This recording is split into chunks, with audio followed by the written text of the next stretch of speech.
Hey everybody, I've been doing a lot of Marvel Rivals Unite watch parties and starting to get an understanding of how the meta was going, and I just got access to being able to cast over a POV that has no commentary audio, so I could do some casting. So that is my first attempt for it today.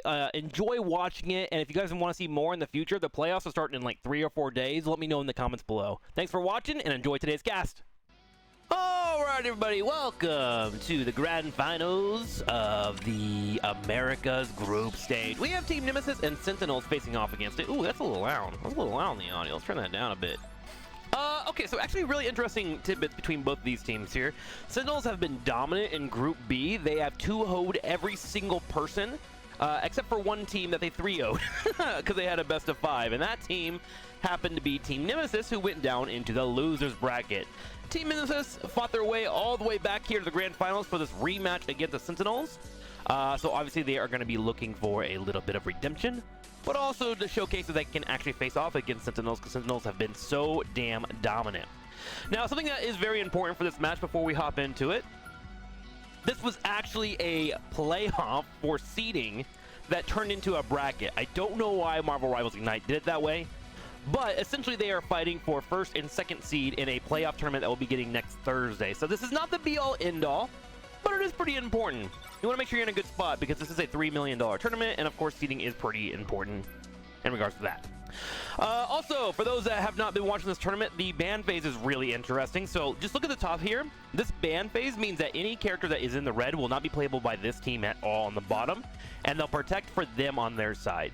This will not be mirrored as it would normally in Ranked or any other tournament that you've seen so far. This is a different system that has been built into Marvel Rivals for these tournaments. It makes it really interesting and allows for people to run different compositions.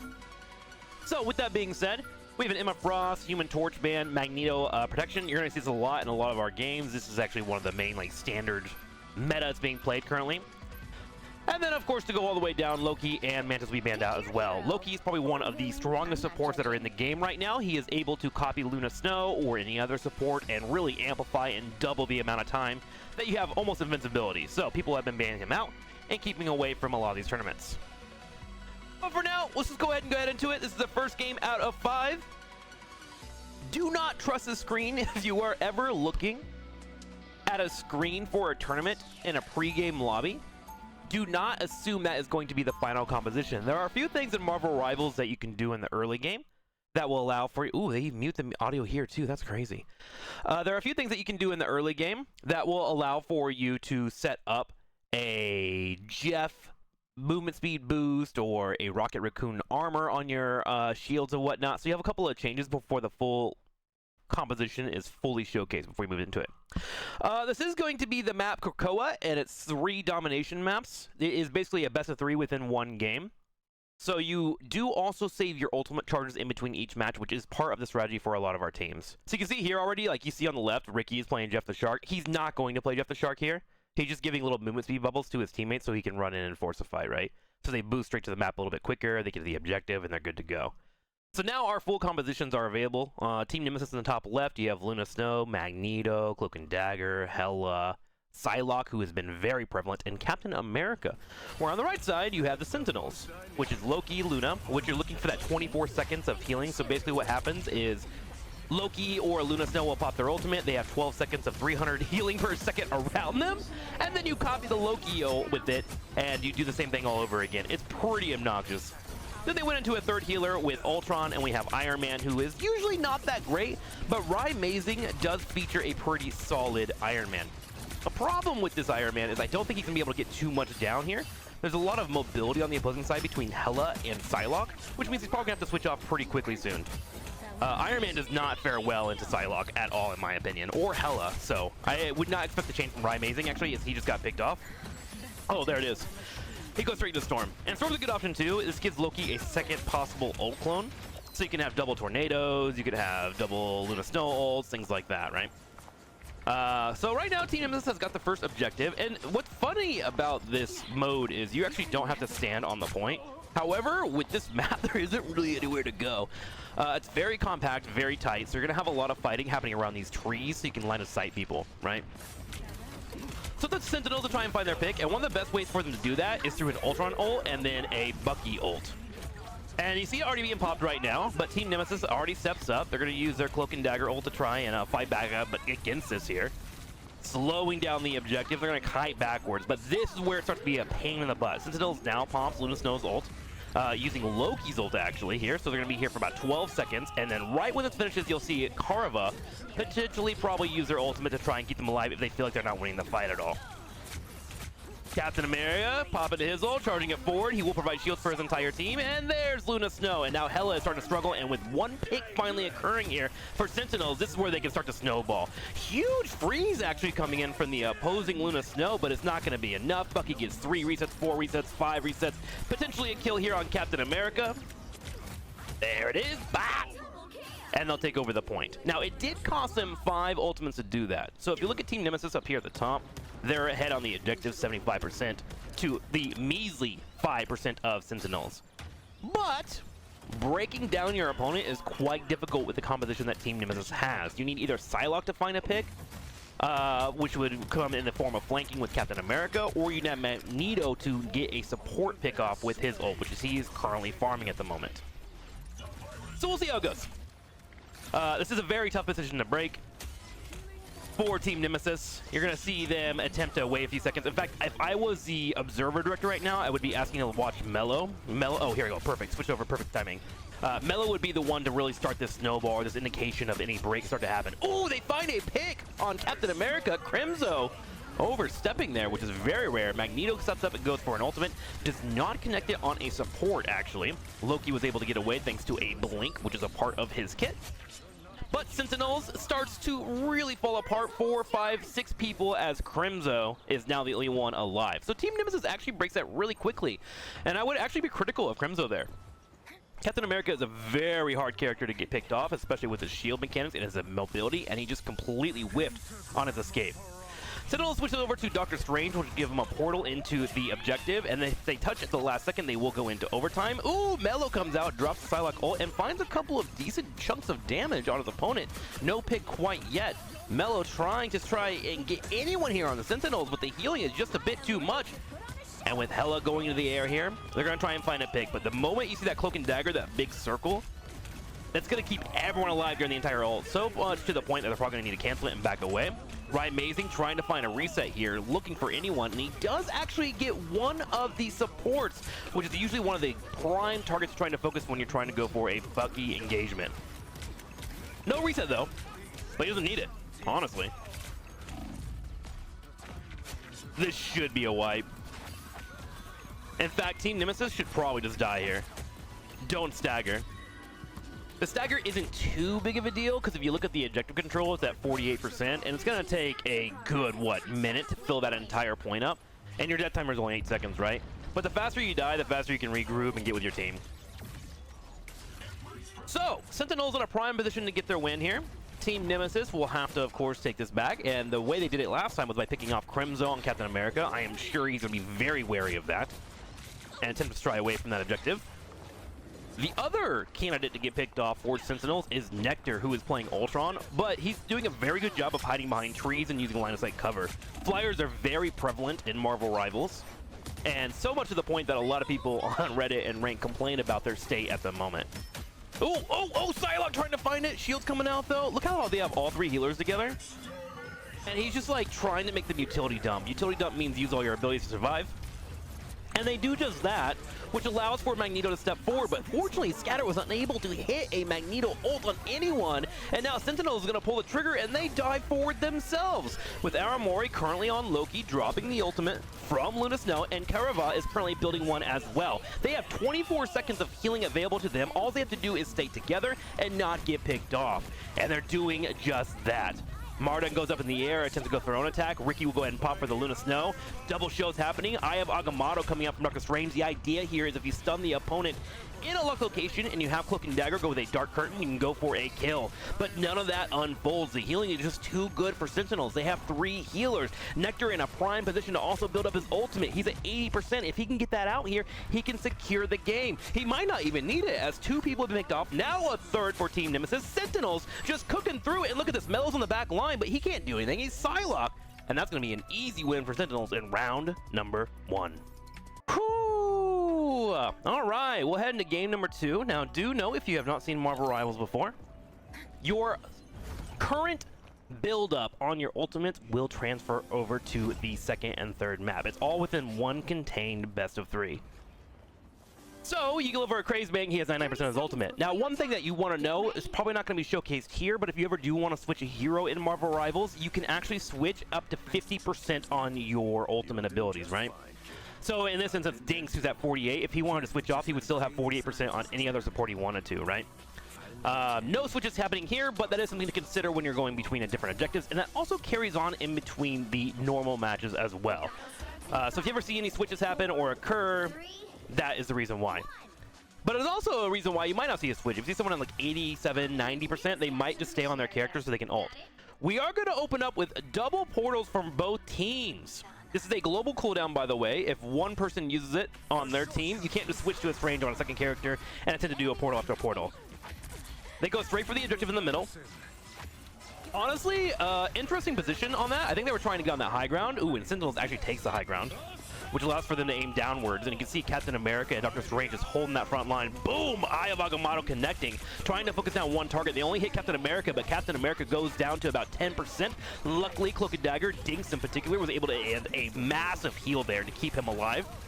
The timing on that had to be very on point, and he nailed it. It's a great job by Dinks. And then Dinks will turn around and use his Cloak and Dagger ult. This will put down a carpet of healing for everybody. Oh, that was crazy! Scatter went in the air, attempting to go for an ultimate, and then Techie did as well, but then Techie was hit by the opposing Luna Snow. Ricky hit a snowball in the middle of the air and prevented him from ulting. And if you are ulting, it's a costly thing to have it interfered with. It goes from 100 to 50%. Hela takes some decent damage here, but goes up in the sky. This actually gives her a second health bar, which gets rid of the Bucky reset, which means Ryan Mazing can't reset his ultimate with Bucky, which makes it a little harder for them to snowball. But it doesn't matter. They are doing just enough here. Ryan Mazing is probably one of the important carries for Sentinels. If he is popping off, the team is popping off. So anytime you see Ryan Mazing on the screen, you see him getting a kill or two, his team really knows how to rally around him. It's one of the beats that has been very common in this entire tournament for the last 7 days. Whenever Ryan Mazing is doing well, Sentinels is doing well. And it's part of the reason why they have been so undefeated this entire phase. Team Nemesis, however, though, have been resilient. And to also point out, the last time that Team Nemesis did fight off against Sentinels, while it was a 2-0, 3-0, it was undefeated, basically. It was very close matches. Sometimes the scoreboard might be a 2-0 or a 3-0, but it doesn't tell the entire story of the game. Nemesis has been toe-to-toe with Sentinels the entire time they have been facing off. They just need to figure out how to clutch it out a little bit better for them to get the wins. And right now, they need to do just that. Sentinels is ahead 38% right now to 0, and continuing to hold here. 12 seconds of invincibility going out here. Oh, quick combo coming out. Actually able to land a kill on that back line. Now, Aramari did have the healing hitting every single target on his team, or on her team, excuse me, and was attempting to keep Nectar, Ryan Mazing, and Crimzo alive. However, with the Agamotto coming out, that stuns the target, and then we had Miss Dinks turn around and drop a Dark Curtain. Dark Curtain amplifies the amount of damage on one target that is in front of them, right? And so Team Nemesis said, okay, here's a stun into Dark Curtain, into Focus Fire, and they were able to get 3 kills through Luna's ult. And it's one of those things where people are starting to just get better at handling really hard engagements. And that's why Dr. Strange has become so prevalent once again in this tournament, even though he's considered like the 4th or 5th best tank. His ultimate is just so powerful. Hela now in the air, shelling away, just trying to clear up any Loki clones. Agamotto comes out, but another interrupt. Man, Dinks has been on point right now. If we get a win from Nemesis against this composition, we have to shout out Dinks. A complete MVP. Agamotto comes out from Scatter. This is going to be the blue one, not the red one. Techie's the one that got interrupted, but Scatter is able to get away with it perfectly here. And now Mela and crew are able to turn around and clean up the Sentinels. And for the first time, it looks like grab a lead on this map here, as they now hit the 55% to 55% of Sentinels. And here's the thing too. Oh, look at these. Oh my god, how cute is that? Fireworks on a mutant planet with little mutant creatures. Oh my god, Krakoa, yes. We're gonna look at the two ultimates here. Crazemong and Ricky right now are probably in a great position to lock down this next push coming in from Sentinel. So Sentinel's main plan here is to either get in, force these ultimates from Captain America and Luna Snow, and then re-engage. But the thing is, time is starting to really fall apart for them.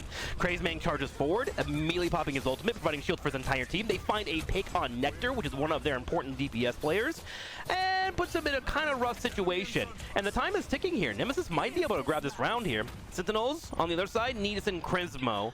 He's probably one of the most important portions of trying to get into the overtime here.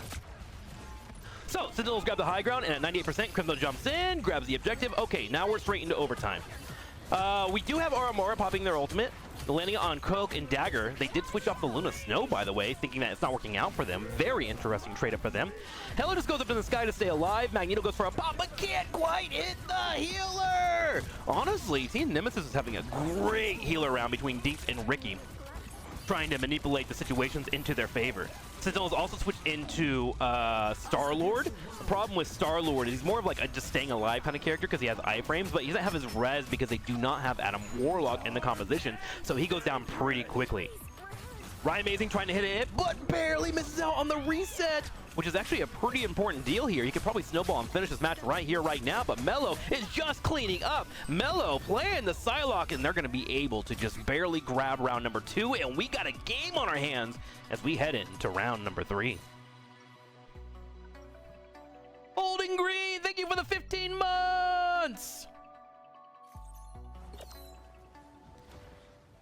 Okay, so we got a pretty back and forth going on right now. Shout out to Dinks. Dinks landed such incredible Dark Curtains, and Ricky was very on point there. I think I actually misspoke. Ricky is the one that was landing the snowballs on the opposing Doctor Strange and preventing them from getting an ult. There were 2 Doctor Strange ults that would have won the fight for Sentinels that Ricky solo landed the snowball on and forced them to put them in a great situation. So great job by Ricky.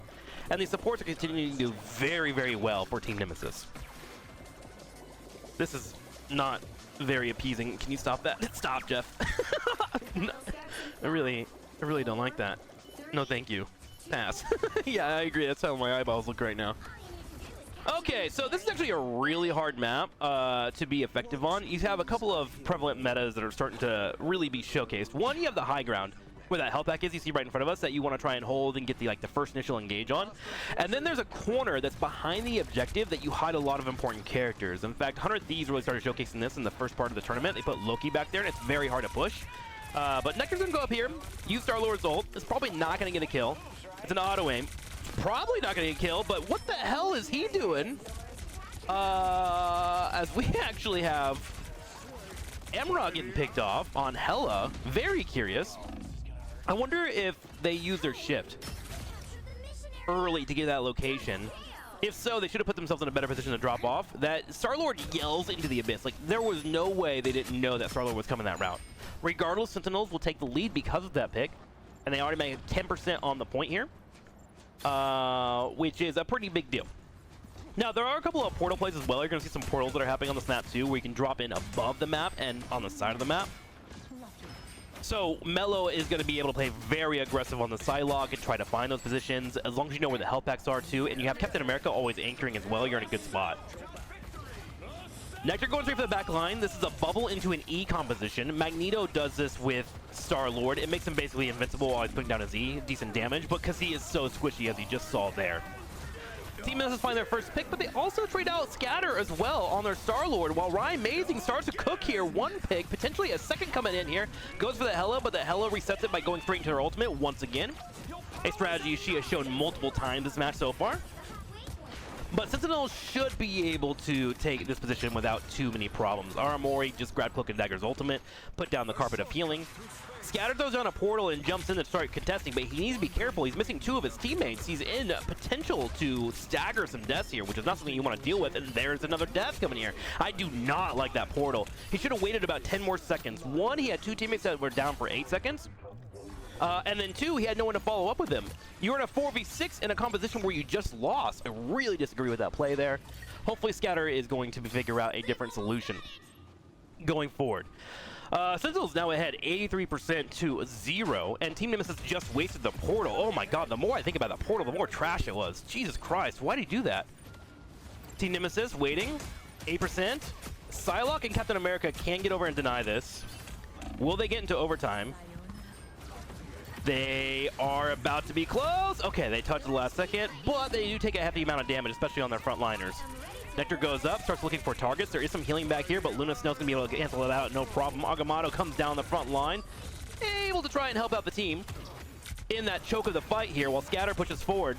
Now he's looking to try and get a decent amount of damage here. If he gets that E, he can pop it. Yes, he gets a kill on the support, looking for the tank as well. And there is gonna be a couple of picks. Okay, so Team Nemesis is alive. But it did come at a pretty great cost. They wasted, what, 2, 3 ults to get that going? Whereas Sentinels right now, they have both Magneto and Rymazing. The one thing that would cause me to hesitate here for the engage is support ults aren't quite there, but Aramari is going to get it with one shot on her primary attack, and there it is. So, Sentinels probably want to go as soon as possible, knowing that their opponents use 50% of their ultimates, and they're actually going to teleport through. There they go. And they're now on the backside of this objective. Let's see how it goes. Aramari pops the ultimate right away. Gonna allow for them to cloak and dagger roll whenever they need it here. Koravara also about to be able to have her ult as well. Rymazing got deleted immediately there on the front line. Looks like he may have been a bit too aggressive. Magneto is the one that we need to be watching here from Techie. See if he gets a pop. He does get a pop on the opposing cloak and dagger who just ulted.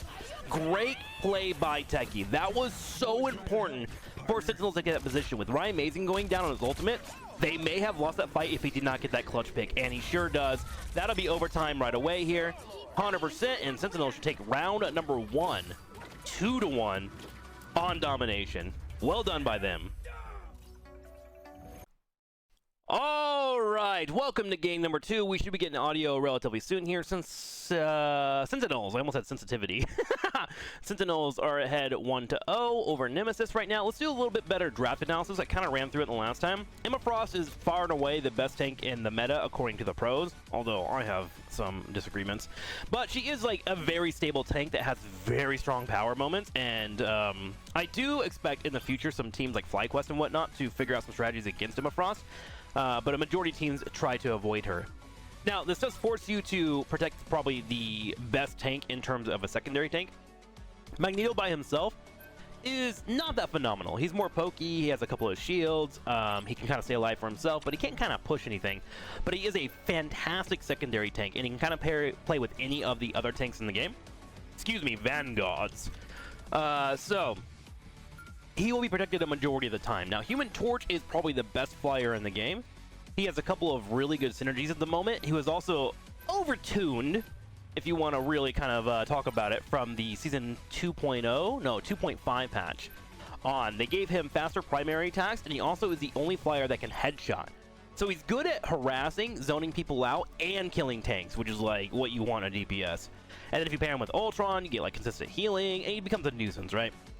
Also, his ultimate does insane damage. It's like 300 damage per second if you're standing in it. It's 200 damage per second. So if you stand on it for 2 seconds and you're not getting proper healing, and you're a tank or a DPS, you're probably dead, right?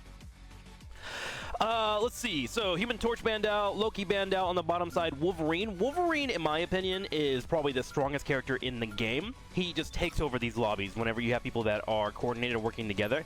He has percent damage and is also good against the flyer meta because he can fly and grab people, and while they're being flown, they're still CC'd until they hit the ground. And then when they hit the ground, they are kind of rooted for like a second, where you're just doing percent damage and beating them up, and then if you have any focus fire, you just destroy people. So the Wolverine ban makes sense here for Team Nemesis. They want to make sure the tanks are going to be A-okay. Honestly, in terms of ban, there's nothing weird here except for maybe Mantis. Although the Mantis is kind of a focus on trying to keep away the Star-Lord composition. There is a res composition where Star-Lord, Adam Warlock, and Mantis, if they're all played, basically 50% of your team can res on command. It has a large cooldown with it, but it is very, very helpful to set tempo, right? So Mantis kind of breaks that down. She's also pretty good against some flyers because she has a decent headshot, and she has mobility baked into her kit to make it harder for her to be hit. She isn't really a character I would ban in ranked, but in competitive gameplay, she can become a little bit of a nuisance, right? And then, of course, she has a sleep mechanic on top of it, which you've already seen what you can do if you have some kind of CC on a support. You can save those abilities for the big ultimates and interrupt them.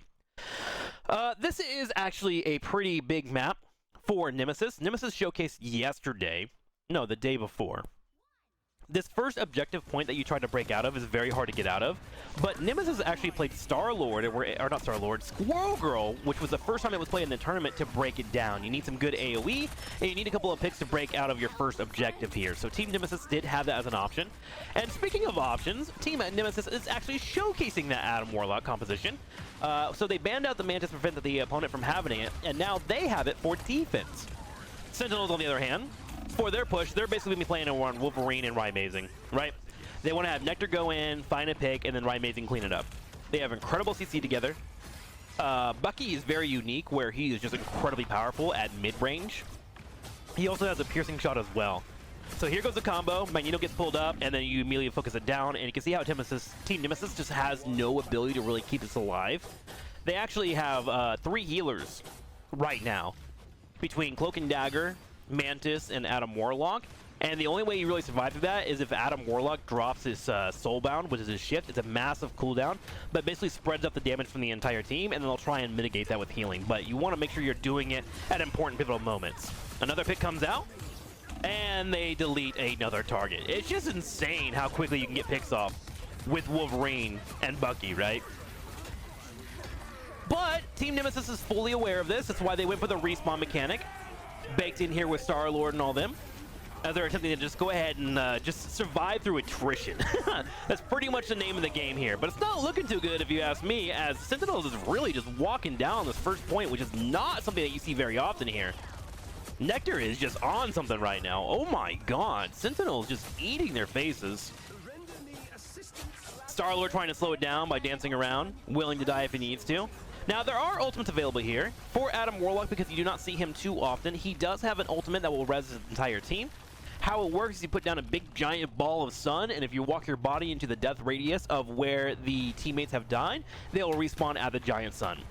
However, Team Nemesis has decided that this Adam Warlock composition is not working, and they forgo 2 ultimates on both Mantis and Adam Warlock, and they switch up their composition. They feel like they're getting ran down. Mellow instead is going to switch out into Storm, which is going to provide their entire team with an 8% damage buff, 15% when she pops their lightning.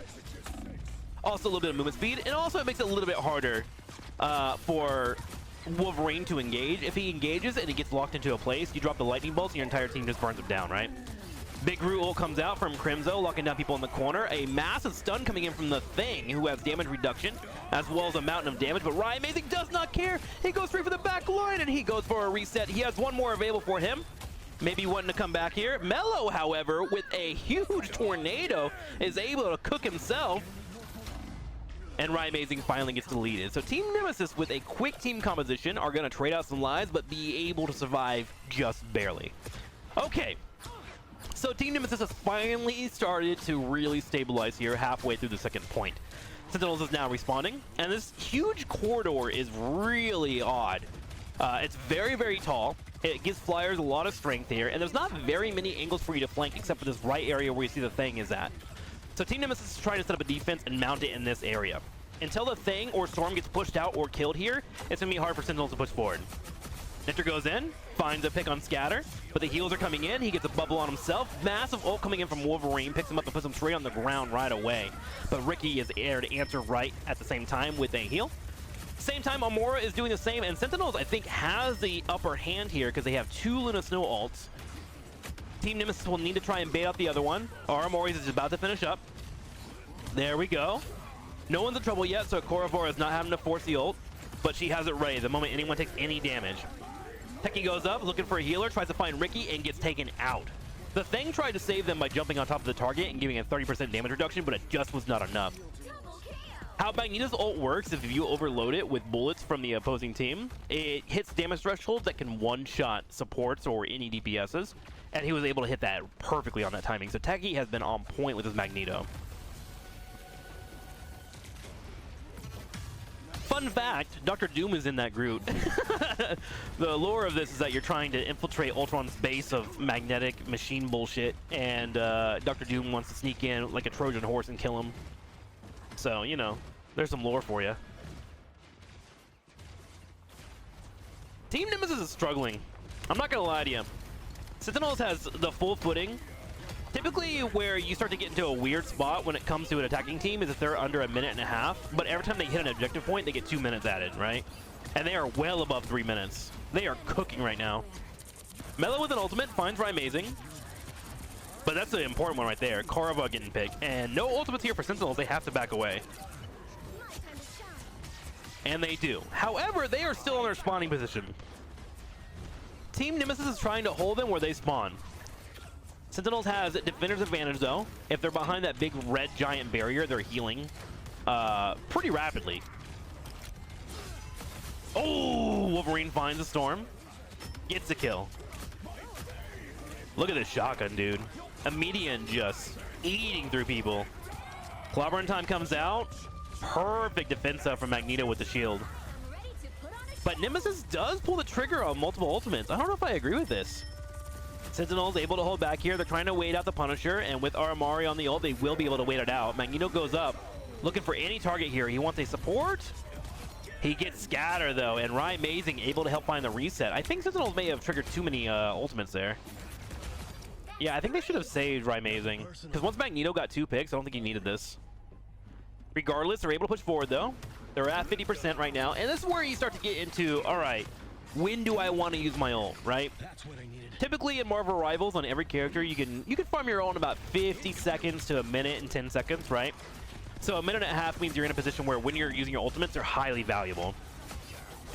You see Nectar there. Nectar there could have used his ultimate and got a kill, but he's holding it. He wants to make sure he's in a position where he can use it, where he can get his team a forward objective. Mello pops the ultimate and goes for the back line, trying to force out a support ult. They will get just that. Pulls into the team here. Magneto able to pop some damage on a target. I like how he waited on one target. That means him and Scatter were in full discussion with comms. He said, stay on this target. I'm going to try and pop this guy with my Magneto bubble. You went all full damage there, and they were able to get through the ult of Aramori because of that teamwork. Problem is, they used 4 ults, and there's still a minute on the clock. Sentinels sitting in Wolverine. Wolverine finds nobody. Lands on the front line, though. The Thing comes in with Crimzo, trying to get any damage that he can on his opponent, but he's low on HP, and he's about to be picked here. Sentinels has been fully wiped.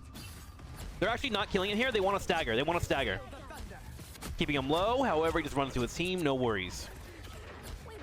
One push for Sentinels to get this. Nemesis does have a Cloak and Dagger ult. They also have Ricky with Luna Snow, so they can delay. Storm trying to farm. Nectar hunting, but not finding anybody. He goes straight for the objective. Sneaks underneath here. It's actually a 2-layer platform. Wait, Wolverine's on the objective. I don't think Nemesis knows it. Nemesis has not responded. They're being backdoored. And the moment they realize it, they turn around and Sentinels pushes forward. Here comes Mello's ult to try and just save it, but 3 people have already been picked off, and there's too much healing already coming in for the Sentinels. I think they may have the 3 points already. The Wolverine backdoor gets it done. They need to get straight to this tree here to get 3 points. Regardless, every inch is valuable in Marvel Rivals. Wolverine on the back line. Rymazing able to find his own ultimate as he switches into Storm. Magneto finds a pop. Low on HP. Can he get the shot? Oh, he ran out of ammo. Ricky's able to heal himself, but it doesn't matter. Sentinels are able to grab that objective. Wolverine, man. Short and stout, like a teapot. That was actually very impressive. This map has been notoriously known to be very hard to get the first objective on, and Sentinels just ran it down and got it pretty quickly. That's crazy. So, sides will flip here now, and we're going to find out what Team Nemesis plans to do. I don't know if we'll get the Squirrel Girl here. The reason why the Squirrel Girl was so good is they were playing against a team that was running a lot of like grouping up and Loki compositions. And Squirrel Girl is great for area effect damage, right? And she provides pretty solid CC as well, and so they're able to use that to their advantage. I don't know if that would work here against Sentinels, unless Team Nemesis was trying to lock down Wolverine. In terms of the composition that they currently have hovered, it does look like they want to run Magneto and the Thing. Which, again, the Thing is very, very helpful for a couple of reasons. One, the damage reduction when he jumps to a teammate is 30%. Is so helpful for keeping people alive through burst. but also he can't be grabbed by Wolverine and pushed. His passive is that he is immovable by enemies. He can be CC'd, which means he can be, you know, rooted or slowed, but he can't be picked up and moved. He physically cannot be moved by Wolverine. Still gets hurt by the damage, of course. The percent damage is always annoying. But it gives you a front line that you don't have to worry about out of all 6 of your members, right? So you can focus a little more resources on your other teammates. Hook comes out for Scatter. He actually uses the jump boost that he picked up from Rocket to move him further. Bubble comes out, though, and the team does a great job of putting damage on Nectar, which dissuades him from going all in. Mello doing a great job of grabbing the side angle here. And this is great for Storm. Storm loves to be in a choke where everyone is kind of lining up. She has piercing damage on her lightning bolts. So she's piercing through. And she also loves playing against a Loki. She gets a percent damage on every single target when she uses her lightning bolts, which you just saw there. And then she's switching into her speed. She's able to chase down her opponent, put him into the corner. She's jiggle peeking around this wall. This is really good Storm gameplay right now. And whenever you start piercing as well, you start to build your ult up so fast. She's already at 90% right now.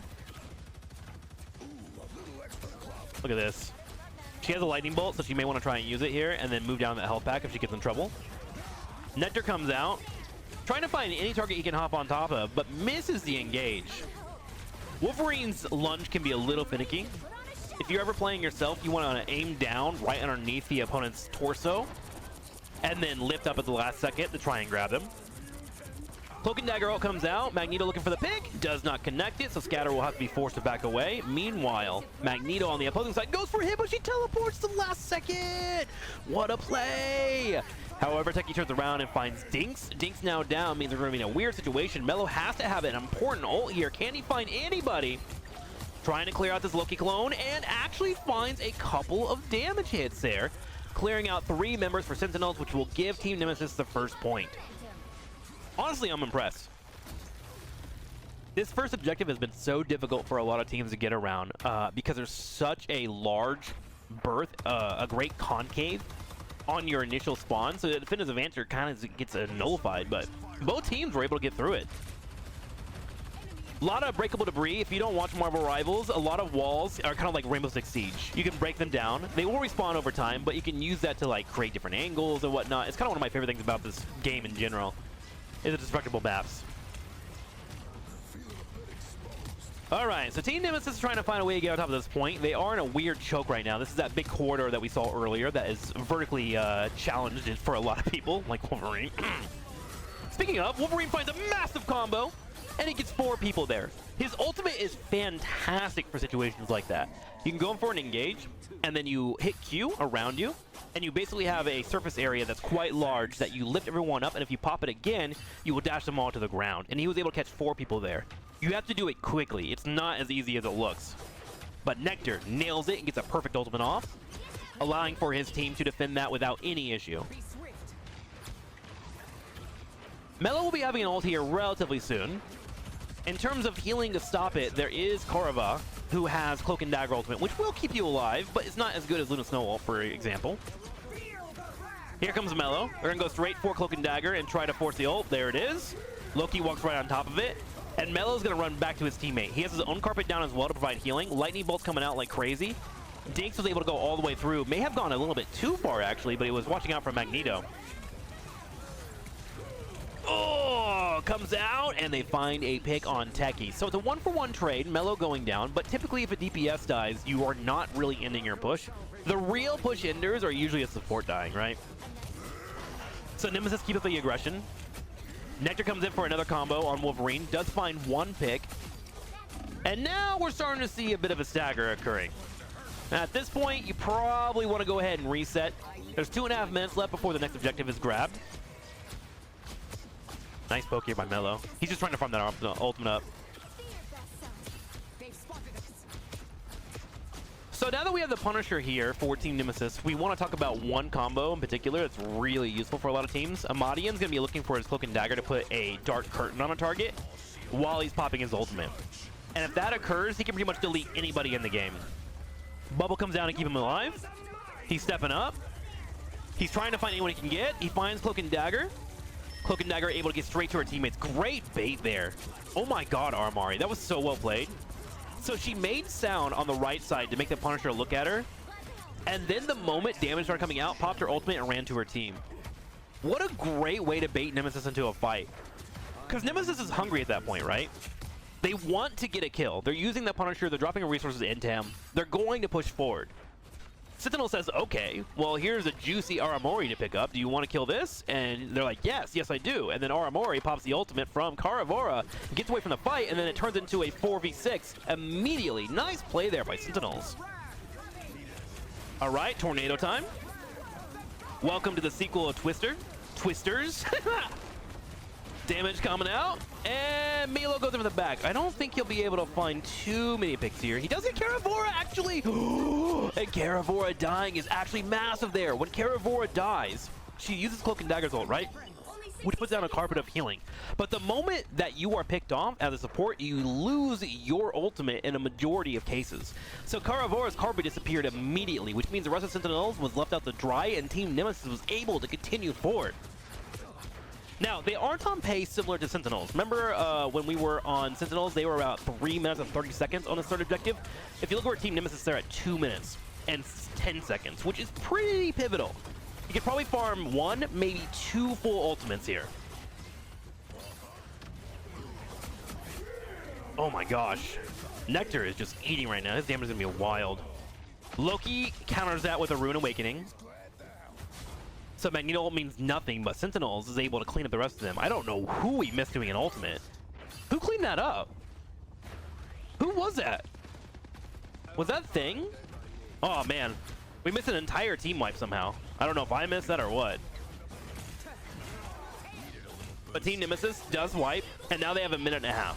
They either need to use their ultimates now or save them for the final push. And it's looking like they might save it for the latter, especially if Nectar doing that. Ooh, hang on. Ricky's able to pop the ultimate, though. Luna Stove going forward here. 9 seconds left of healing. Crazemane trying to find a combo on anybody here, dropping the right clicks. Magneto goes up in the sky, trying to go in there. And great play by Crazemane. Goes straight for his support to keep him alive. And just that, Mello enters back. Gets a couple of nice shots here with Storm's ultimate, but they effectively make no progression on this map objective. And time is ticking. They're down to a minute. Storm trying to get the shots off. Wolverine moving in. Punisher pops the ultimate. If he can kill Wolverine here, that'd be huge, but Wolverine's able. No, Wolverine is not. Wolverine gets picked off. That's 2, and there goes Magneto as well. That's 2 they all need to get. The Vanguards are down. This buys them time. Immediately, the DPSs will head to the top side. Always getting high ground advantage is huge in shooters. And also lightsaber duels. As once said by the great Obi-Wan Kenobi. Riot Amazing comes out with an ultimate. Is there anything to answer back on this? There is a Cloak and Dagger ult. But Luna Snow gets deleted immediately. What a blunder by Ricky. You know that's coming, man. You need to get next to your Cloak and Dagger ASAP. Great pick there by Riot Amazing. Sentinel's looking like they're in a prime position here to go up 2-0 in this best of 5 series. Clobbering time comes out. Overtime will connect. Amadian's going to go ahead and get Dr. Strange. They can portal in at the last second and try and stay alive. They even bring in a Rocket Raccoon as well. Rocket will give a little bit more healing, also a little bit more damage, and he also has a respawn mechanic, so they are going to be able to keep up a little bit of tempo here. And they need just enough tempo here to get this win. Team is pushing forward. Sentinels is waiting for all 6 to spawn. Nectar gets thrown in. He goes for the back line. Finds nobody quite yet. Meanwhile, here comes Mello, who wants to clean up. Mello goes in. Cloak and Dagger answers it back. There's the heals, no problem whatsoever. And they turn around and focus the Storm. With no Storm, there's no ultimate, which means there's no damage. No damage means they might be able to hold here. Nectar cleaning up, and I'm not going to lie to you, it's looking really good for Sentinels right now. The Thing just trying to hold, but he gets one punch in before Wolverine dices him up. And here's Riot Amazing to put the final touches on here. A beautiful cherry of damage with the tornado, and that's going to be a 3-2 in favor of Sentinels. Woo! All right, welcome to game number 3. Here's what I'm going to say with my chest. Wolverine needs to be banned. Sentinels has the 1-2 pick. Team Nemesis decides to go for the first pick themselves. They're actually going to protect the Human Torch over Magneto, which is quite the adjustment. This means Magneto could potentially be banned. I actually like this change a lot, because now Sentinels have to think twice about their second ban. Do they ban Wolverine, or do they ban Magneto here? Oh, Loki's also a great candidate as well. They've been banning a lot of Loki. So Team Nemesis will now have their next setup of bans here. Gotta be a Wolverine ban. And do they get cheeky and also put a Magneto ban in here? Let's find out. They have a total of 3 bans in a row, but they only get 2 right now. It is a snake draft format. And Sentinels will do the same here. They've also protected their Human Torch, so we're getting some fire-on-fire action, which is pretty good here. We're going to Symbiotic Surface, which has a lot of ceilings here.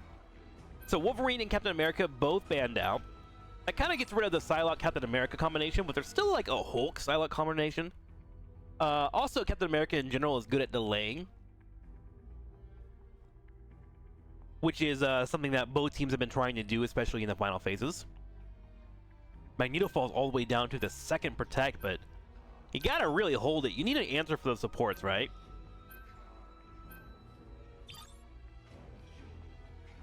What's your final ban here? Ultron? Okay. Keeping away the triple healer composition. Although Sentinels only did that once, right, so far?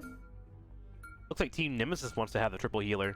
They want to run Ultron and just throw a healing pack on Human Torch and just go wild. Which makes me wonder about the bans a little bit more. I think I would prefer the Punisher ban over the Captain America ban.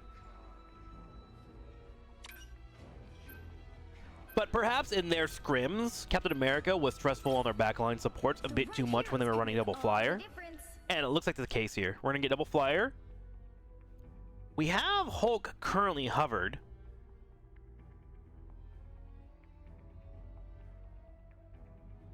But I don't think you want to stick with the Hulk here, do you? It kind of depends on what you want to run.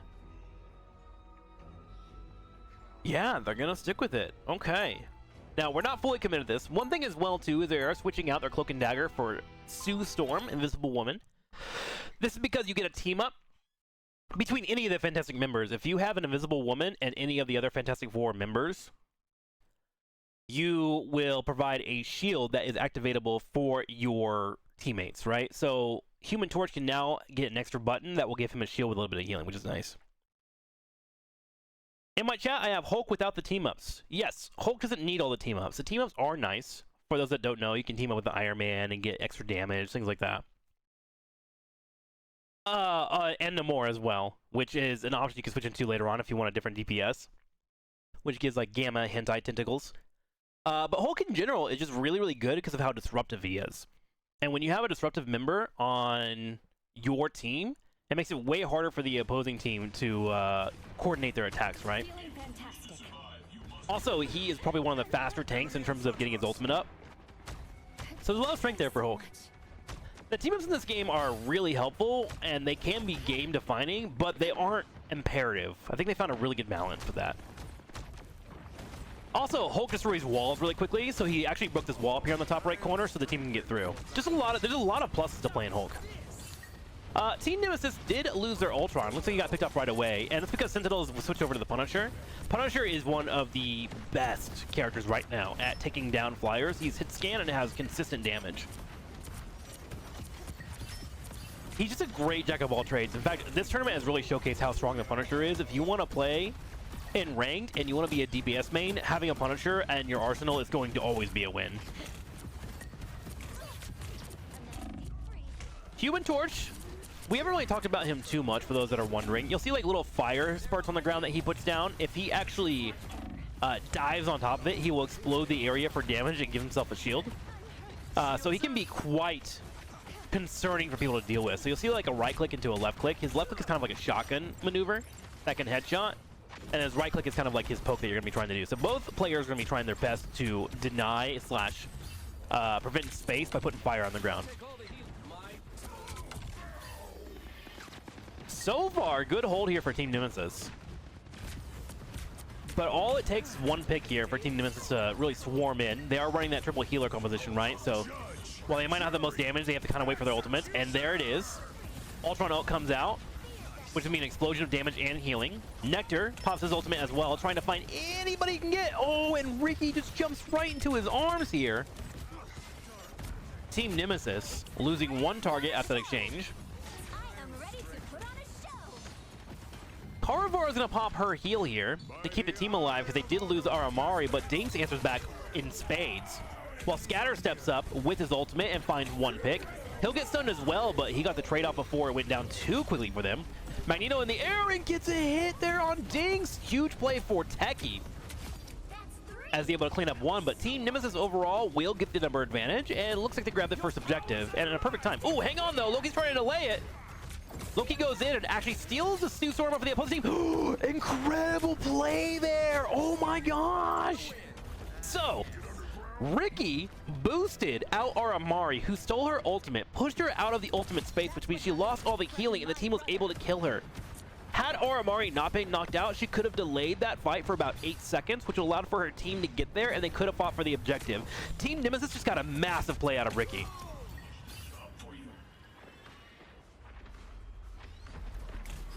They ate an ultimate off of it too. That was such a clutch play from Ricky. Ricky's been very solid this tournament. Today in the series, you know? So this choke is actually really difficult to push through, especially when you have fire everywhere. A lot of teams actually try to circumvent and go up the top left. But right now, Nemesis is doing everything they can here to delay that. Doctor Strange on the side, a median on the right here. Able to pop his ultimate, which forces all of Sentinels to back away behind the shield of a Strange wall. Hulk gets deleted there. Can he get out? He's trying to. He's getting the heals. He's full Bruce Banner right now, which means he has like a little gun, and that's about it. Team Nemesis were able to keep him alive though, so we're gonna go ahead and back away. Ryan Amazing popping his ultimate. Now remember, if he's able to put tornadoes on the ground, this will do 200 damage per second, which is great at slowing down any progression from your opposing side.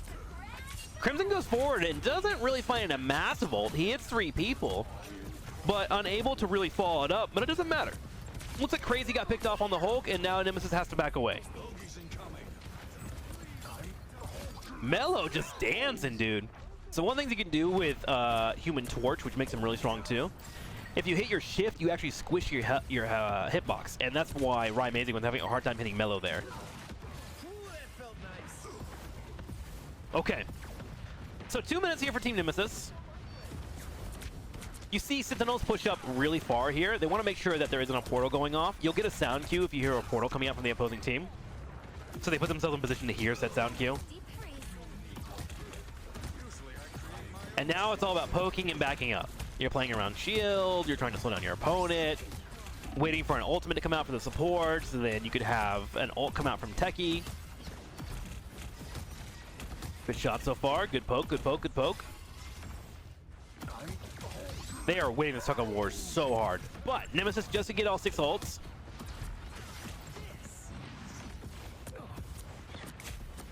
If they can find an engage here, they need Hulk to go in and get a Gamma Spit on somebody.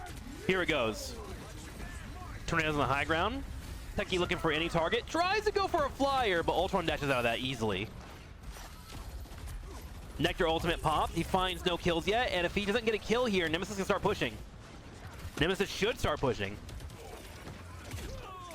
Hulk on the back line, trying to buy some time. Mello able to move up this high ground now.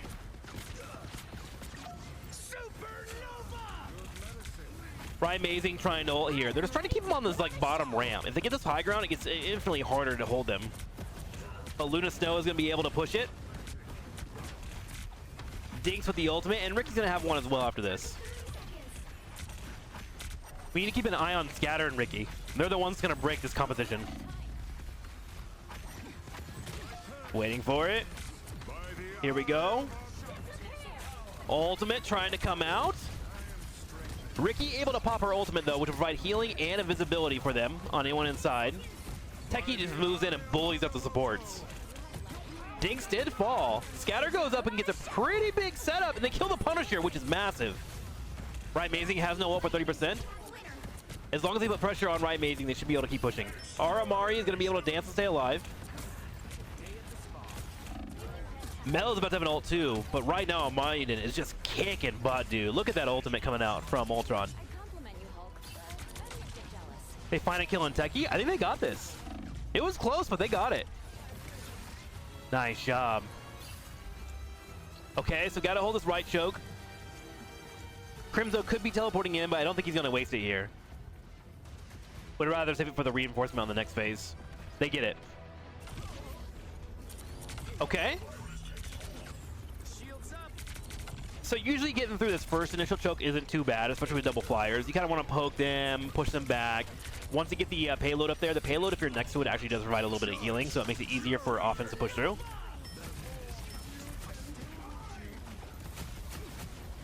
Punisher just looking for anybody. Just anybody, dude. Can't find anyone. Great hiding there from Nemesis. Oh, but Mellow's getting so low. The healing, though. Oh, my God. He squished his health bucket and got healing from all 3 healers and the shield from Sue Storm. This Hulk is causing a disruption. Going for the back line. Goes for a clap. Gets some good damage. Another clap. Yeah, you're playing patty cake. Okay, Aramara pops the first Luna Snow ult. Korrivar's going to have her healed pretty soon here, but Dinks is able to answer back. Agamotto coming out from Crimzo, but they don't find a pick here. They just can't secure the kills. The triple healing from Team Nemesis has been a bit too much. Scatter goes in. They do find a pick on Aramari, but Korrivar is still alive, which is a major threat here. Ultron attempting to do what he can. Dancing away from Rymazing. Rymazing is trying to put fire down, but he's slowly getting poked out. He has to dash away. All right, Nectar. Here we go. Moves forward. Attempts to go for the damage, but completely gets whipped on, and that's what Sue Storm is great at. You see that invisible wall going up? Punisher couldn't see where he could shoot, and he just got completely deleted. Scatter setting up for a push here. I was wondering if he's going to do the portal trick. You can actually portal people in and keep them locked in to the targets that can't move for 20 seconds. But I don't think he had the cooldown. Okay, they grab that middle choke. Sentinels have to swing all the way around here on the left. It's the only space they have for defense. The Hulk goes in, slows down the frontline tanks. Techie has an ultimate. Let's see if he can find a healer. Can he get one? He tried to, but a wall came up from Sue Storm. Ricky has been out of his mind this game. Oh my God. And now it's a 64. They go into overtime and get the score. Not too bad. My God. All right, I'm gonna try and refresh with some audio desync. I don't know if it's my Twitch stream or if it's the stream that we had in general. So let's go ahead and pop that up real quick.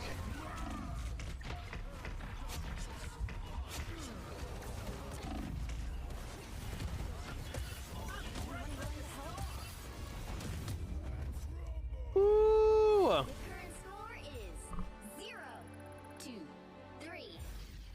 I think that may have been the Twitch stream. That was weird on a desyncing. So we should have it fixed now for the next match.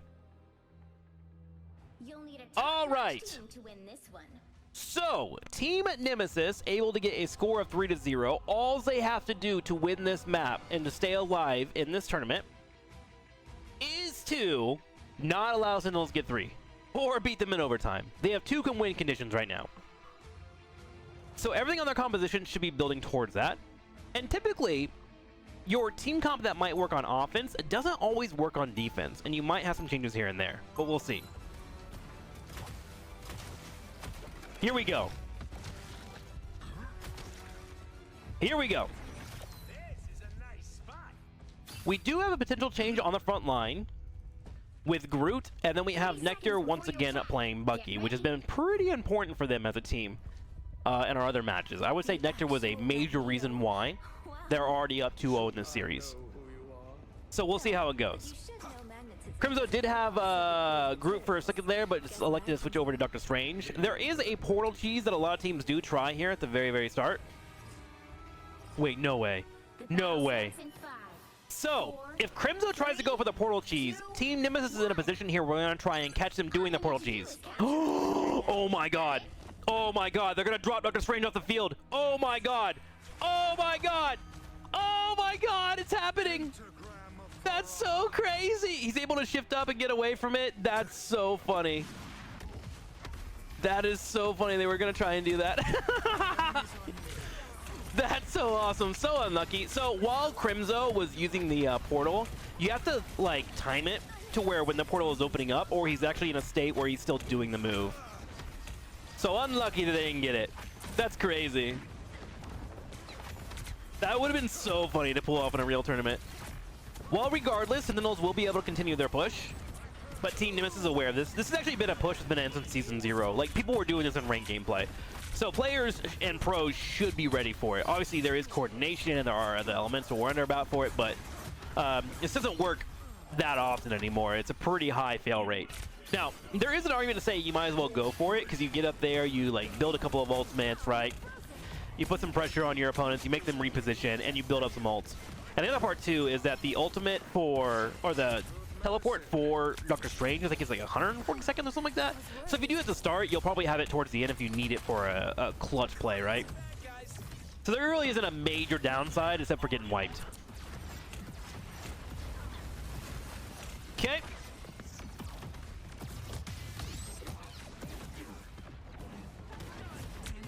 This Bucky skin is actually from the latest movie Thunderbolts. If you haven't seen it, very good movie. Hopefully a good case study for the moment that Marvel Universe turned it around and started putting good movies out again. Well, to be fair, their movies have all been good, just, you know, not great. Cloak and Dagger ult going for an engage. Aramari leading the charge once again. Koravora will be there to back it up right away. They actually stole the opposing Cloak and Dagger ultimate. Scatter comes in for a combination, trying to go for a kill on the back line. They actually get techie with that pick. So if you can't get a support, you might as well get a tank. And then Crimzo falls as well. Both tanks are down. Koravara will pop her ultimate, and all she's trying to do is delay on top of this objective, but she has been wiped completely here. Team Nemesis with a sound defense so far. So, Sentinels is now getting into desperation mode. Two things need to occur. One, they need to get a couple of kicks. And then two, they have to grab this objective and then start playing off the time. They either need to go now or they need to go right before overtime. So we'll see what they're going to do. They could try to bait out a couple of ultimates. They're running out of time, but they have like 30 seconds to do that. Okay. Ultimate coming out from Rymazing. Honestly, those tornadoes aren't doing much for him. He kind of threw tornadoes right in front of his front line, but there was nothing there to burn them, so it's kind of a waste of an ultimate, which is kind of rare from Rymazing. Mello, however, finds an incredible ultimate. He's locking them into a fire chamber. He is burning them to death. Oh my god. Sentinels decides to go ahead and push instead. They want to try and grab this point, but Mello was able to find a snipe on the back there on Rymazing, so they're missing their torch. Portal comes out now from Techie. Remember, it just came up of cooldown, so we're going to try one desperate attempt to push. Nectar is able to break through. Hulk is here trying to fight a 1v3. He can go for a delay in a couple of seconds. He's waiting for teammates to show up. He finally goes in and delays, and Dinks will start the delay as well by grabbing the ultimate from Luna Snow.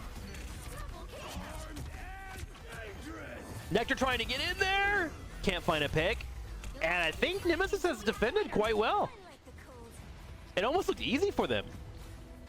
The triple healer comp does it for them. So this means a couple of things. Sentinels is probably going to put it on an Ultron ban, because Ultron ban is probably one of the best ways to get rid of triple healer. There is, of course, a low-key triple healer as well, but low-key is used as pretty much a primary and second healer nowadays. So we're probably going to see a ban on Ultron in the future, so let's get ready for game number 4 as Nemesis is now on the scoreboard 2-1. And next Thursday. Also, probably a little bit of ego. Sentinels is undefeated so far in this group stage, as they have beaten everybody, including Team Nemesis, who is currently meeting up once again for the second time in this group stage battle, as they move their way through the bracket. Alright, so I'm expecting an Ultron ban here, because Sentinels seem to not really have a play set up for it, or a change on DPS. And there are a couple of options for change on DPS. You have Punisher, which we already saw, which was being countered by the Invisible Woman by Team Nemesis. Or you have Hela, or you have Namor, who can be a little bit helpful. But Sentinels say, you know what, I'm out on the Ultron. They ban it immediately. So triple healer composition, there are other variations, but most believe the triple healer composition is the strongest with Ultron. He has pretty good damage. There used to be another variation with Jeff the Shark, but he got nerfed into Oblivion. He, the DPS version, he now heals better. So I'm really curious about the Captain America ban. I feel like the Captain America ban screamed they still want to run double flyer. That's what it feels like to me. Are they gonna run a storm comp? We'll see. Frostboss, thank you for the gift of sub to Laragon. Welcome back, Laragon.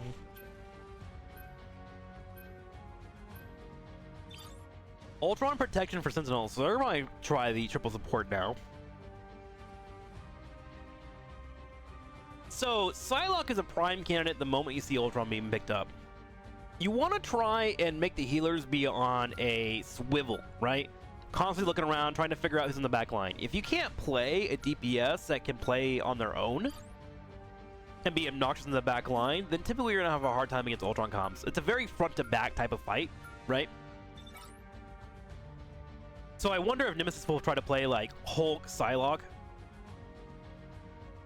Wolverine is also available here for Team Nemesis, not for Sentinels, as Nemesis has banned it away from them.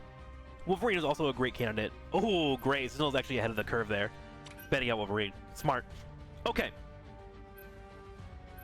So pretty standard bans down the line, and of course a couple of variations thanks to how the matches have been unfolding. We do get our double flyers here, with Torch on Rymazing, and then Mellow on Human Torch as well. What I'm really curious about is if we're going to get a Storm mix into this, or even an Iron Man.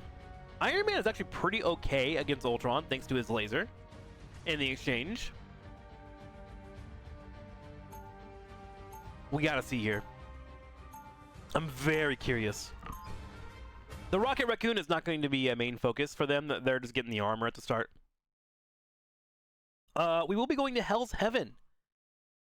Hell's Heaven is actually really interesting because the map layouts in between all three of them require very different compositions. You have some that have very tall vertical hallways. You have others that are squished round areas. You have some positions where you just want to have big meaty boys in the front line. So we'll see what maps we're on before we actually decide what the comps are going to be. Whoa, what is that? Is that a tornado? What is that thing? I want to touch it. I don't know about you guys, but when I see large towers, I want to touch them. Okay, immediate portal here for Sentinels. They will take over the first point objective. Looking over at Team Nemesis, they decided to go for the Punisher and the Hulk. So their goal is to try and take out Ultron. They think if they kill Ultron, they can kill the rest of the comp, is what that screams to me. We'll see if they can pull it off. Sentinels currently has 3 of the best healers in the game right now, between Loki, Cloak and Dagger, and Ultron. How will Team Nemesis try to break this? Nectar gets hit in the air there by Hulk. Are you kidding me? You know how hard that shot is? Oh my god, Craze. So it seems like Craze's job is just to get up in the air and just be annoying these flyers. And he's doing just that. Look at this guy, just launching. Come on. Oh, if you hit that. So one cool thing about the Hulk is that if you collide with a flyer, you can actually knock him to the ground. So you're going to see Hulks just launching themselves constantly at flyers. I know it looks stupid, but there is a payoff. Team Nemesis, however, gets wiped completely here. One of the issues when you play a fishing composition, what you see from Team Nemesis, is sometimes you don't get bites. And when you don't get bites, you do get face stomped. So typically, you'll let a fishing comp try 2 or 3 times. And oh my gosh, Nemesis switching it up here. We actually switch over to Mantis.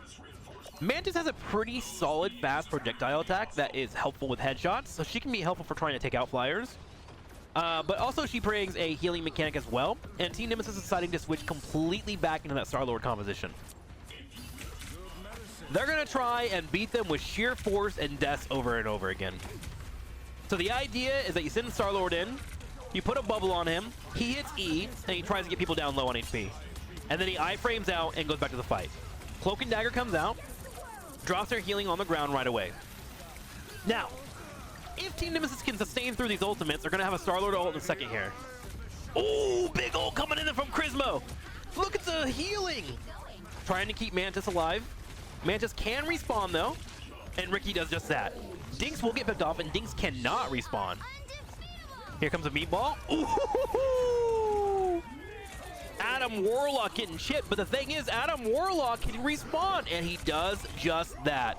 He has his ultimate that can respawn the entire team, and now Amadian can show what makes his comp so strong. Once you get one pick, you start to snowball. 1, 2, 3, 4 picks coming in from Amadian as he finds the kills with his ultimate. And the thing is, Sentinels was winning that fight. They got a total of 3 kills, but Team Nemesis had 3 free respawns available thanks to the Adam Warlock team up. And they were able to push through it, get their ultimates burned out, and win. My God. Adam Warlock is actually a good damage dealer. In fact, before Ultron came out, he was the damage dealer support. They actually just buffed him as well, where if you get headshots with him, you get a cooldown on your most important skill, which is going to be your shift and your E, right, which are your heals. So he's a headshot machine. If you're able to aim with him, Adam Warlock can be really good. And then, of course, you have the massive ult that can be great for rezzing. Okay, here we go. And sorry, I have the sniffles. I don't know if you guys hear that, but I just sniffed. If you're hearing pig noises from my face, it's because, you know, I'd be like that. Adam Warlock is ulting in the back line here, and Sentinels is fully aware of it. They're taking all their free kills here, but Team Nemesis is respawning right across the wall over here. Okay. Star-Lord comes in, tries to get some damage. I don't know, man. This is starting to look pretty good for Sentinels. Not gonna lie to you. Star-Lord does respawn. Wait a minute. Legendary time. He goes in the air, grabs the high ground, goes for 2, looks for a 3rd, and looks like they're gonna be able to clean that up. Can they kill the Groot? The Cloak and Dagger does ult, but it's too late, as Aramori used their ultimate to try and survive through the entire push.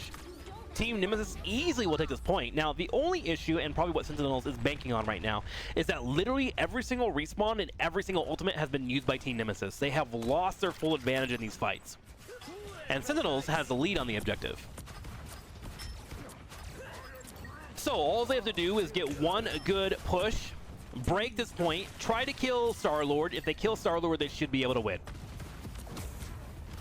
Star-Lord's probably going to play really, really safe here. Hulk going forward. What Hulk is trying to do is distract. He has no concern for getting kills here. If he gets one, great. And oh my God, he gets one. Oh my God, he got one. He just wanted to delay them from pushing in. That's all he wanted to do. And he did both. Nectar goes up for an ultimate. Same time, Techie looking for a pop. Tries to get a target. Cannot get one. Cloak and Dagger iframes out of that, no problem. Mello playing on the side here, getting those heals. But he can respawn. It just came back up. He can respawn, and he has an ultimate. Will he go to the high ground? That is the question. If he does, he should pop it immediately. Dig's trying to hold the location here. Mello continuing up with the attacks. We are in overtime, and somehow Team Nemesis is able to hold. Wow. Wow, wow, wow, wow. Huge shout out to Hulk there. Hulk being able to delay for 10 seconds and find a pick slowed down that entire win condition for Sentinels. And it slowed it down just enough that Adam Warlock was able to get his res back. Impressive play there. Crazemang, dude. Clutch moment, dude. Clutch. That was... I don't know how to express how hard that was to do. Literally, I don't think they could have done that without Crazemang popping off there. Okay. So round number 2. What do we have going on? There are 3 ultimates built up, and I believe every single respawn except for Adam Warlock's is available at the moment. And Adam Warlock still has an ultimate.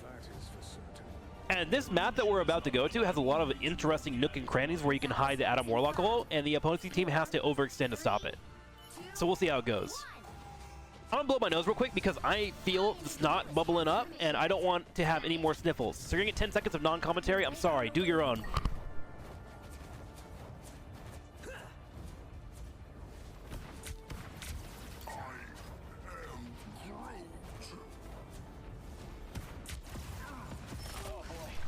You could have paused the VOD? No, I just wanted you guys to miss me.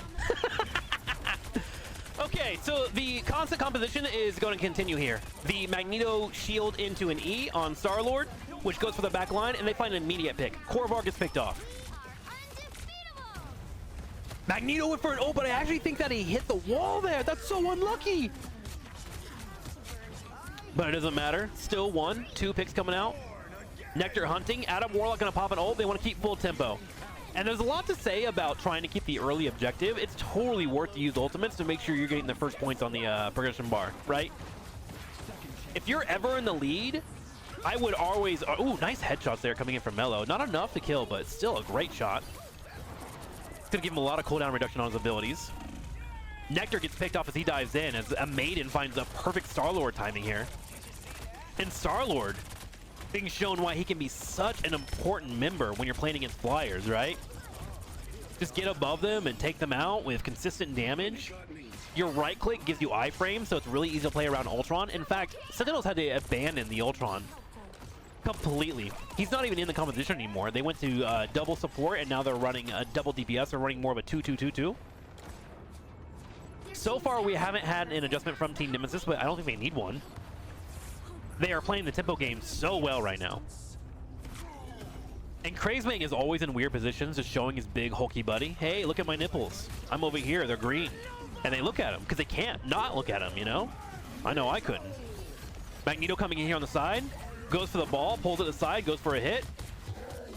Huge Groot ult coming in here on the back right with a Bucky reset. Can they get one? Ryan does get one, and this could be the moment where they turn it around. They dive in, they get two. And this is where Bucky is so powerful. One of the issues with a Raya's comp is that you give more targets to Bucky. And every time he gets a kill, he resets over and over and over and over again. They're actually going to leave Bruce Banner here. They want to stagger him. I knew we could do it. They're going to let him walk away. He's wasting time. He's running for the edge here. He wants to be able to jump off the edge so he can die and not stagger. And he does so. That bots him a good 10%, and they have to wait for Hulk to come back before they can push in. Sentinels now on the comeback here. And remember, they are down 1-0 in the entire objective, so they need to win this one and win the next map. But it all starts here. So, the question is, does Team Nemesis decide to get off the respawn comp because there's a Bucky? They decide, nah, we're going to keep running it down. It's been working out for us. They literally pop the ultimate from Mantis and run together as a 6-man unit.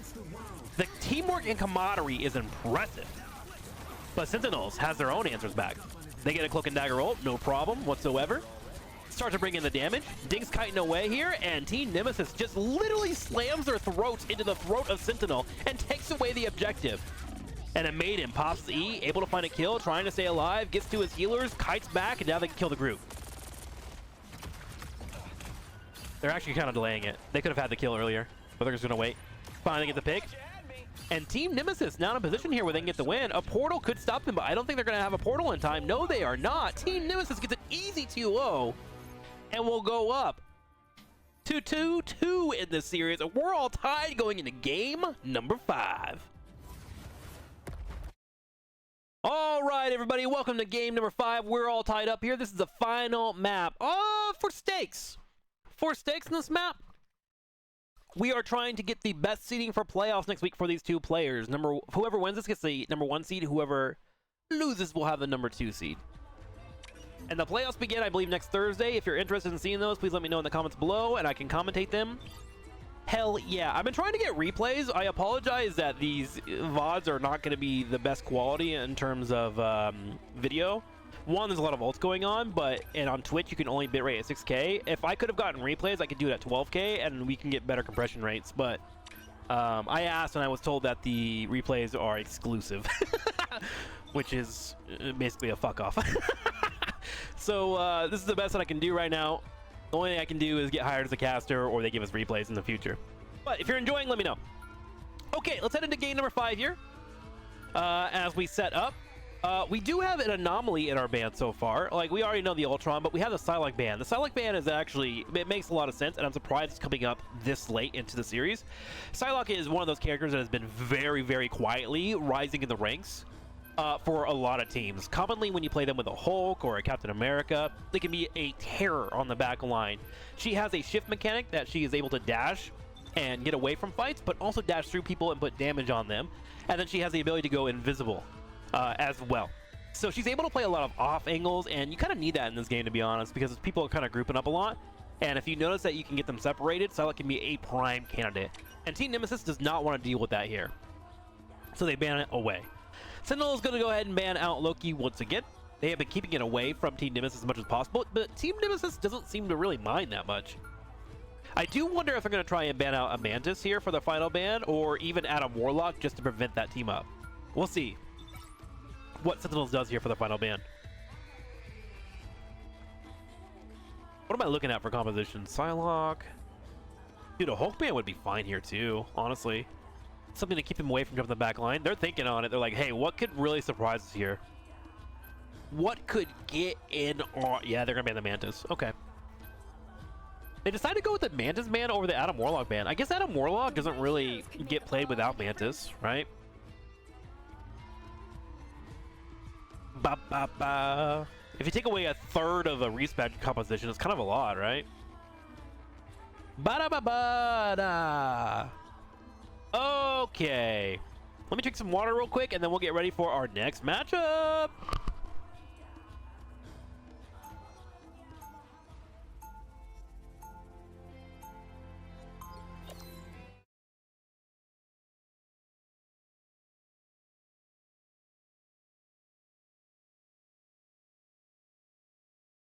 Having lights on, being upstairs, and running a PC will make a nice hotbox. True, true.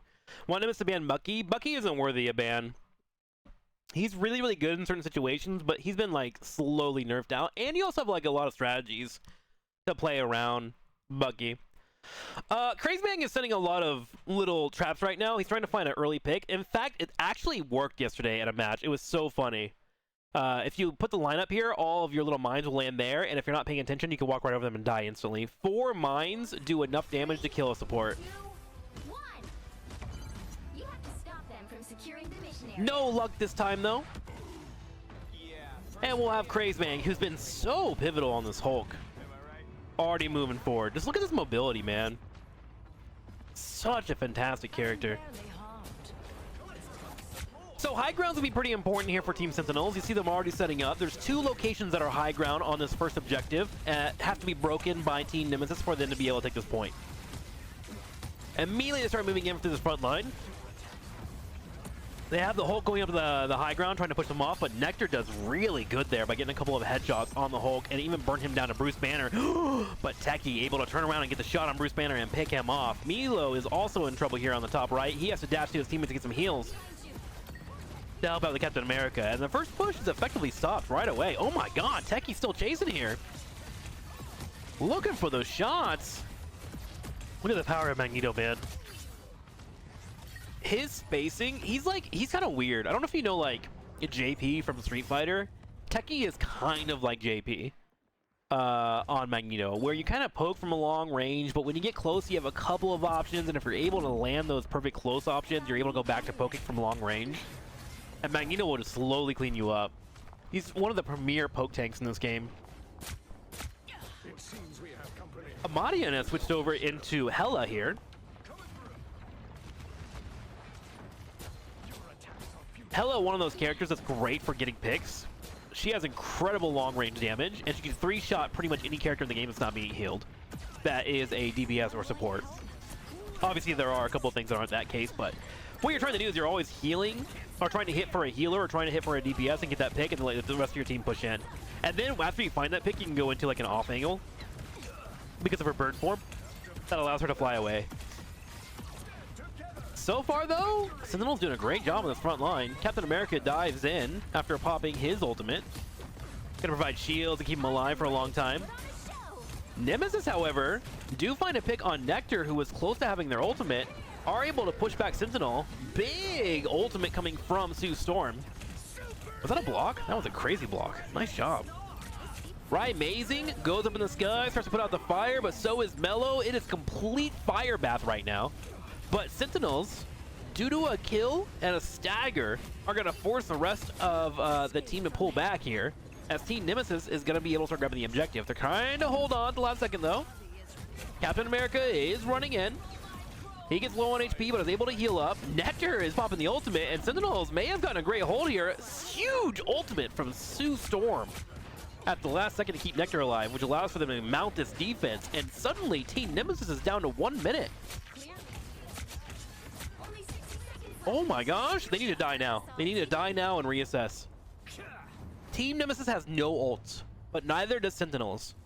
This next push is going to come down to 1 pick. This would be a sucky way for this game to end, wouldn't it? Just a defense on the first point. CrazyBang is in the back line. He's actually really far away from the objective. Like, scary for the distance away.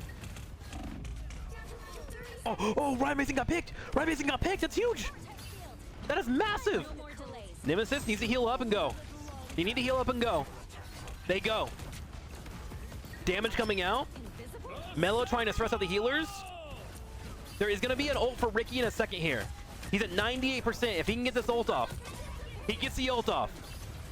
Crismo is forced to pull away. They keep him alive. Crismo getting low on HP. They need to kill Crismo. He gets a shield. He kites backwards. Mello trying to build his ultimate. Overtime has connected. Korova puts in the Luna Snow healing. However, Dinks is a second or two behind her, which means they have the advantage if they can get through this. Amazing goes in full damage on Luna Snow. Can't do it. Hella goes up in the sky. Amarty goes for a pick and finds another kill on Amazing and Nectar. Techie tries to go for a pick, but it is stopped, and somehow, some way, after one pick, Team Nemesis is able to grab the first objective, and they will keep the game alive.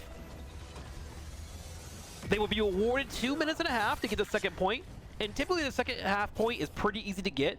There is one major choke point you have to get around, and Mello is looking right at it. He is starting to lock it down. He does not want to get them up here for free. He throws out a firewall on the ground. I haven't really talked about that. If you put a right click up to 2 of them and they're able to connect, they will create a firewall, and if people walk through them, you'll get % damage on them. Very good zoning tool. Double ults coming out from our... Oh my god, Amazing is getting mellow dipped right now. I would say the reason why Team Nemesis is doing so well in this tournament is because every single game somebody steps up. And right now it's Mello. Mello is cooking.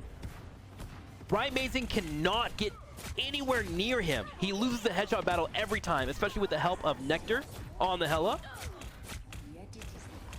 And a Maiden. Really a volatile matchup, and Nemesis is easily able to walk up here. They need to get about 2 more meters. Ricky's gonna try and hold it with Omori as well, as they both rush up their walls. A Venn diagram of visible walls, but Team Nemesis, once a hand, gets the upper hand. The picks are just so devastating for Sentinels right now. Kind of wondering if Amazing might want to switch up. A great candidate here would be a Punisher, or something that can start delaying time a little bit. One character that I feel like is being completely missed out on in situations like this is Black Widow. Black Widow would be so good against the Torch. Even if you just go for a sniper too and switch it up. But it has yet to be played this entire tournament. Nemesis continues walking down the front line. Another pick comes out, but this time Sentinels is the one that gets the pick, as Scatter is taken out. However, deaths aren't a problem for Nemesis right now. They're just trying to build up ultimates. In fact, they're kind of just running it down. They actually kind of ran it into their opponents, did some damage, and built up their ults to reset. Sentinels is starting to grab the defender's advantage and try to take it away from their opponents, but it's really hard. There's like 4 different ways to come in on this third objective. So here comes Nemesis, charging through the bottom side and sending a couple on the top right. You see Hella actually grabbing that top angle. Crazemang, his whole job is to get Amazing looking at him, and Amazing will without any problems. Okay, double ults coming out. Luna Snow able to provide with the healing. Techie just trying to find something here. He's even trying to fight a flyer in the middle of the air, which is so difficult to do. 2 members from Sentinels do get picked off. Nemesis just seems to be winning these team fights with flying colors. Luna Snow low on HP, and she will finally get picked. Thanks to Korova leading the charge here. Luna Snow is now done though, and Crazemang wants to run her down. He gets her. Pops the shield and punches Luna Snow in the face for overextending. And now Sentinels has to back up. This third point under fire. Very hard to push into this point as the attacking team. The defensive angles are just so powerful. And you're also right near the spawn point of your opponent. Getting through this first initial choke is the first test. Sentinels trying to wait for all 6, and then they'll move forward and try to start putting damage on them, and they do.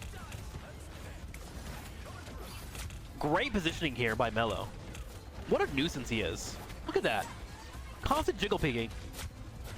Nectar just trying to keep the front line low. Goes up in the sky here. Begins the ults. Would love to try and hit, but Magneto goes in to counter it. Shot comes out, hits the Captain America shield, which allows for the team to survive on Sentinels, but then the damage floods in, and Team Nemesis is on fire right now. Just finding every important pick. Chrismo goes in and try and delay, but he's going to get cut down quickly by Magneto's sword, and that is going to be a 3-0 for Team Nemesis. Sentinels has a work cut out for him. Switch things up, including which side you're on. You'll need a top-notch team to win this one.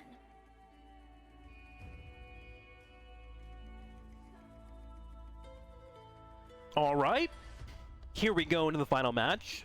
Gonna look at HYPEST and say, man, you gotta lock in, dude.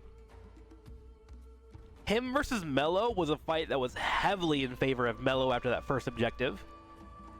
I don't know if he needs to back up or change his angles, or maybe not try to go for those trades, or maybe call the Nectar and say, hey, let's work together to take out Mello. But right now, the skies are being dominated by Nemesis, and that is going to continue to be a thorn in their side if they can't find a solution to that problem. Be strong together. 30 seconds In terms of before your changes, attack. Get ready. nothing too crazy. Nectar is hovering Spider-Man, but there's no way he's gonna play Spider-Man. That's a goddamn lie if I've ever seen one.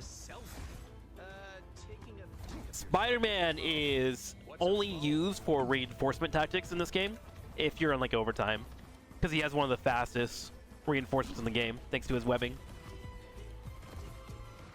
The battle starts in 5, 4, 3.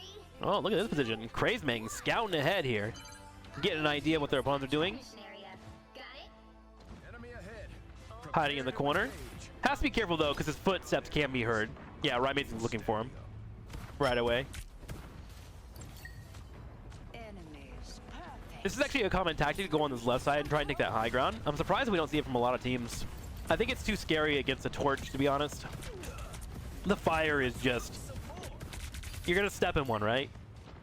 HYPEST going for a large flank here, going all the way around on the right.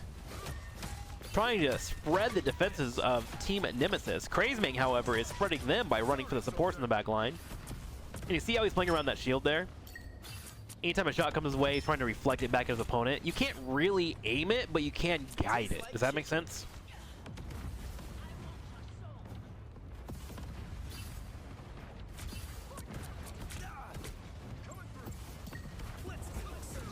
Let's cook some more! Man, they are all so spread out.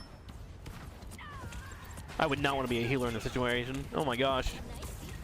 HYPEST wisely backs away the moment Mello starts shooting him. He's been losing that trade every time so far. Techie finally starts to step up and grab the objective. He has both of his shields here. He's trying to find Captain America. Captain America does come back. Meanwhile, Madian is just shelling away, playing near that health pack. Oh, Nectar trying to go for it. Wants to take out Mello. Can't quite get it. Luna Snow pops the ultimate, and now we're going to have a brawl here on top of the objective. Everyone groups up pretty quickly. Where's the Magneto ult? There it is. Will he get it? He actually does get the pick on Korova. Magneto, scattered, was trying to get the shot and does get it, but Techie was trying to block it, but his shield got burned down by Hela too quickly, and he was unable to protect Luna Snow. Hela goes up in the sky, starts shelling away. Dr. Strange will answer him back. Amari doing their best can here, but Team Nemesis is actually starting to take too much damage. Captain America is on the point, but he's pretty low on HP. I don't think he can hold this up for too long. Finally, we're going to have one more person getting picked off, and it looks like Sentinel should be able to take this without any issues. And they do take it faster than Nemesis last time. Do not forget.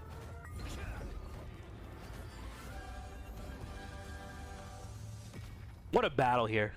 What a battle here for the final. Help get that vehicle to its HYPEST cutting off the engages. Everyone's going to start pouring out of that one choke, and he wants to make sure he gets damage on them. Meanwhile, Captain America versus Captain America on the offlink. He can do this all day. Got a couple of heals from his teammate. Now, of course, we're going to have Amori join the team and steal. Mello grabbing the middle central area here, which I actually like a lot. There's a health pack in there and a lot of space to play around. And he can break the walls down and shoot from there if you need to. Okay. At this point, it's just a numbers game for Team Nemesis, right? They know they have 3 points. All they have to do is slow down the objective. They don't need kills. They just need to waste seconds as much as they can. Ryan Amazing moves in for the front line. Does take out the tank. Ricky also got picked off too. So Sentinel should be able to start pushing here. Ryan Amazing low on HP, but able to dance and get away. God, what a crazy fight that is.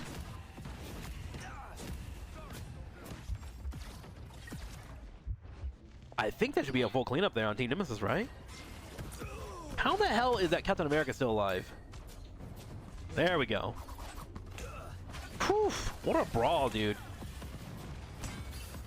A little help, please. Mello continuing to hold this centerpiece here. Setting up for defense, goes for a dive afterwards. Trying to grab the opposing torch. Will he get it again? He does. Get the heals from Invisible Woman. And with that kill on Mello, you can kind of see, like, the moment that Ryan Amazing goes down, Sentinels just has to retreat. The skies are so important in this matchup. Get that vehicle moving again. Don't quit now. Enemy ahead. Prepare to engage. 2 minutes and counting for Sentinels. Everything's so important for them right now. They have been farming ultimates. That's why they've been getting picked off here. They haven't cared to use anything yet. They're going to try and do a coordinated push, but how will Team Nemesis handle it? Ults are now popped. Ryan Amazing and Kurova are providing the heals and getting the damage out. Meanwhile, Team Nemesis also enters back. Magneto goes for a pop. It gets deflected by Captain America with the shield. Ryan Amazing trying to hunt down Mello on the opposing side. Team Nemesis is slowly kiting backwards until they have Luna Snow pop their ult, and they move forward once again. Crazebang leading the charge. Here comes Mello. Sue Storm ultimate will help out with this. And Mello decides not to put any damage down, actually. He's waiting it out, goes for tornadoes afterwards. Ryan Amazing taking damage, getting chased down. Mello wins a 1v1 once again. That is really bad for Sentinels. They spent 5 ultimates and got about a meter forward, and that was it. Team Nemesis shut them down easily with just a little bit of patience and space usage. Only 60 Team Nemesis needs to be careful, though. They are overextending. moving again. You want to slow down the push. You don't want to die here, though. Continuous damage coming out. Nectar gets deleted by the fire. You can smell the desperation off Sentinels right now. Why would I need healing? They can't get anything going. Another clone goes down. A maiden making sure no healing is coming in from Loki. Amori getting chipped down to 70%. Nectar goes up, and all they want to do is drop a couple of ultimates to keep them at bay. If they can find a pick, that'd be huge. They find a techie. They find a techie on their own spawn. They break down the wall so they have all the angles. Moving again. Kurova is about to have an ultimate, and I fear she's going to have to use it soon. Sentinels stuck in the corner. They have so far to go. Final 10 seconds. Nectar chipping where they can. Crimzo on the point, trying to get that overtime. Holding pretty well. Overtime it is. Keep fighting. Ultimate's available. Kurova keeping an eye on the health bars here. If anyone gets low, he's going to pop that ultimate right away. Put on a show. Dinks actually ults first. This is actually good for Sentinels. They have a chance here to fight back. Put on a show. But Nectar gets picked off. Kurova held for too long. Magneto goes up. They need to pick now. They need to find somebody. Magneto shield comes out. They don't get anyone. Nemesis is just playing too well. Sentinels continuing the push here, but they are getting low and running out of resources. Nectar is on the way with an ultimate, but what's it going to do? Ryan Amazing dropping down the tornadoes here, trying to just burn anyone off, chip them off the objective. They do push away, and Sue Storm ult is now down. Team Nemesis has spent everything, but they also got 2 kills in the process. Nectar goes up. Nectar begins to drop the damage, trying to find a healer. If they can get a healer, they have a chance, but no one's on the objective. No one's there, and Hela is looking as they lose the match, and Team Nemesis will complete the reverse sweep and win 3-2.